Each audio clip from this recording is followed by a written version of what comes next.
All right, let's look at polynomial intervals. So there's two things we're going to look at when we have a polynomial. So remember, a polynomial graph looks something like this. It's got ups, it's got downs, it's got some turns. Okay, it doesn't have to have that many turns. It could have more turns. We're going to look at when is this polynomial positive, meaning whenever its y value is positive and whenever its y value is negative. And also, when is the polynomial increasing and decreasing? So when I say when, that means I want x values. Okay, that's the answer to the question when.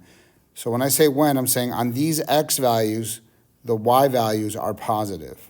All right, so when we say positive or negative, we're referring to the sign of the y values, like I said, of the function.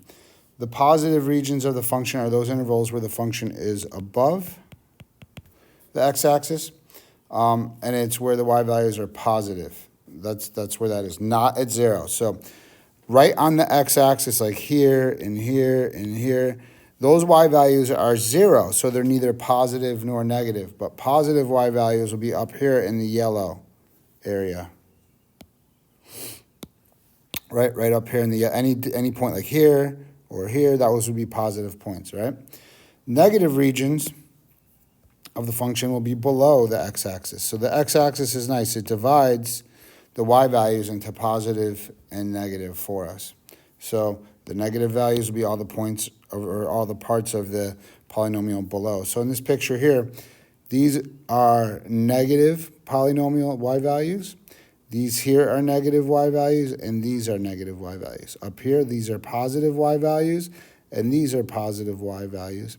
And of course, here it's neither, because the y value is 0, the y value is 0, the y value is 0, the y value is 0 there.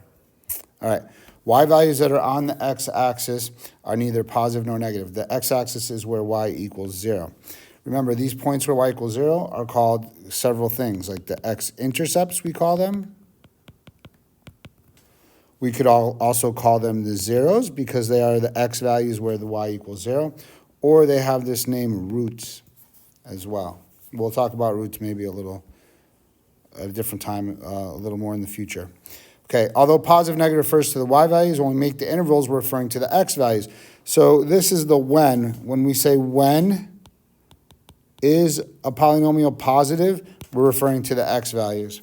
So a function can be positive for its entire domain, so you can see the entire polynomial. It's possible if you have up and up end behavior and the graph is above, this whole polynomial is positive the whole time. All these y values are positive. Look, the smallest y value is right here, which is like 8, right? So that's a positive number, and all these other y values are bigger than 8. We could also have a polynomial that's entirely negative, right? All these y values of these points, -6, -5, -4.5, -3.78523. And then the biggest y value here is -2, so they're all negative. And then, of course, we have polynomials where it switches. We have these positive y values, like right here, the y value is 6. Right here, the y value is 2, so these are all positive. Then I get to 0, and then these are negative down here, right? These are all negative y values. Then we get to 0, and then these are all positive y values again. Then we get to 0, and these are all negative y values again.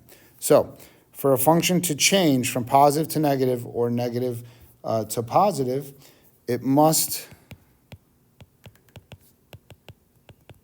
have at least one x-intercept.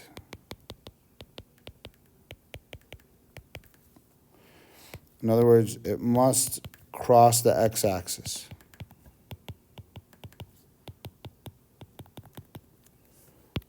At least one time.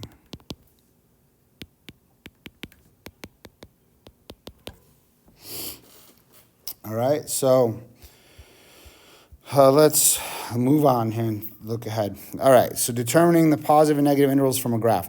We use a number line in the graph to help us determine these intervals. The x-intercepts, or the zeros, are where we start. Or the zeros go on the number line, and in between them, we're going to put a positive symbol if the function is above the x-axis, and a negative symbol if the function is below the x-axis.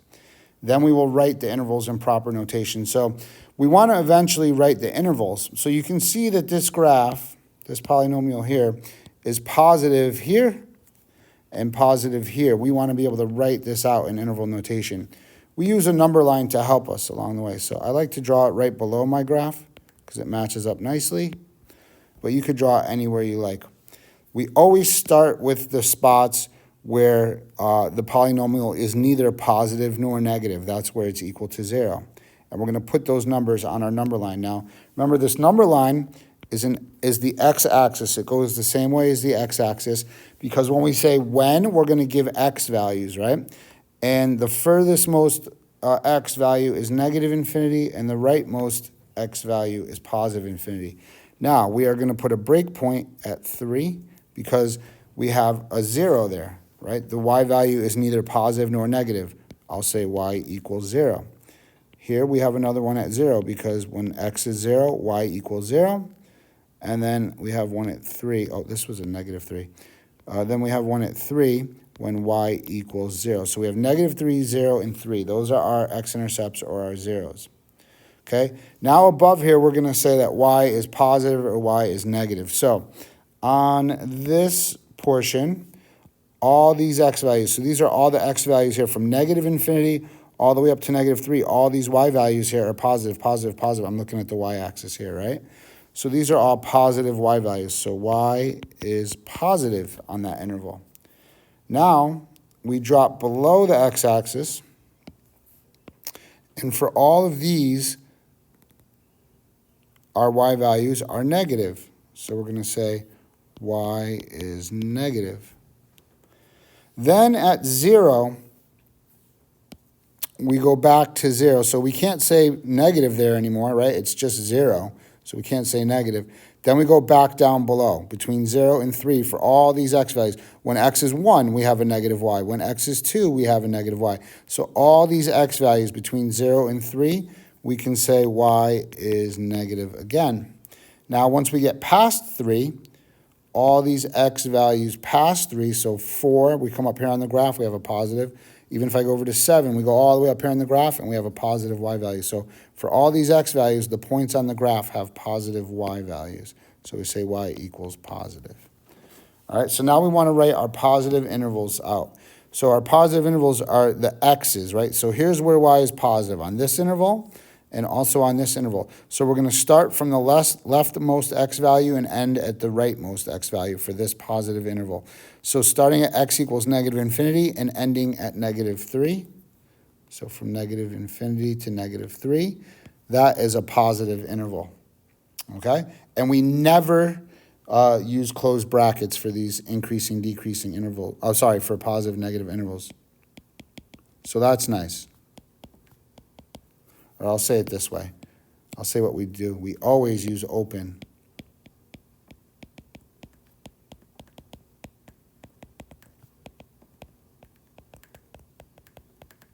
We always use open brackets, okay? So that's because at negative 3, this is not a positive y value, so I can't include it in this set of numbers because this wants the positive y values, all right? Now we have another interval where it's positive from 3 to infinity. Right here, y is positive, starting at 3, ending at infinity. So when we want to add another set, we use the union symbol. And then we say from 3 to infinity. And there's our positive intervals.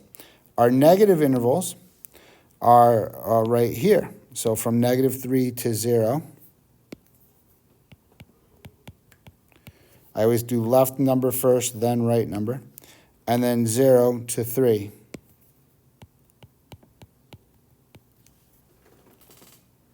Okay, so those are our positive intervals. Now, I'm sorry, that's our negative intervals, right? Our negative intervals start at this x value and end at that x value and then pick up again at this x value. So all we did here is really, remember, this is the same set as like negative 3 to 3. This is almost the same set. This is almost equal to this. The only difference is this number includes 0. This set, or I should say this set includes 0. This set excludes 0 because we don't include 0. We stop at 0, don't include it. Then we start again at 0, but don't include it. So this one is the same set as this, except it kicks out 0. And why is that? Because at 0, the y value is equal to 0. It's not negative, so we have to do that. All right, moving along, let's try this one. So I make my number line, my x values underneath. I know I have negative infinity on the left, infinity on the right. It looks like we have zeros here and here, so that looks like -3 and also 2.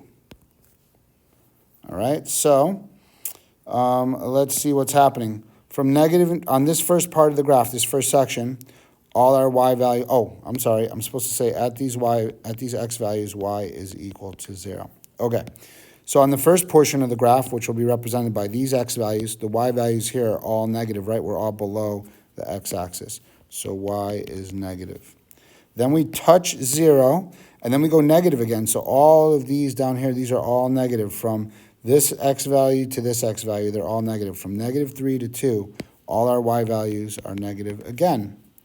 And then from this x value, we go back positive. So from this x value on forever, all these y values are positive. So from 2 to infinity, our y values are positive. So our positive intervals, we're going to write these out. There's only one positive interval, starting at 2 and ending at infinity. Our negative intervals go from negative infinity to 3, and then again from 3 to 2. So negative infinity ending at -3. Union starting at -3 and ending at an x value of 2. That's because right at -3, the y value is 0, right? So I have 0 for a y value. I can't include that in my negative intervals. So this interval is pretty much the same interval as starting at -infinity and ending at 2, which is what we have. It's like negative for all of this, right? Except at that one spot, it's 0. And at that x value, we're at -3. So I can't include -3. So this set is the same as this set, except it kicks out -3. We end at -3, don't include it, and then we start again at -3 and don't include it. All right, so that is what's going on there.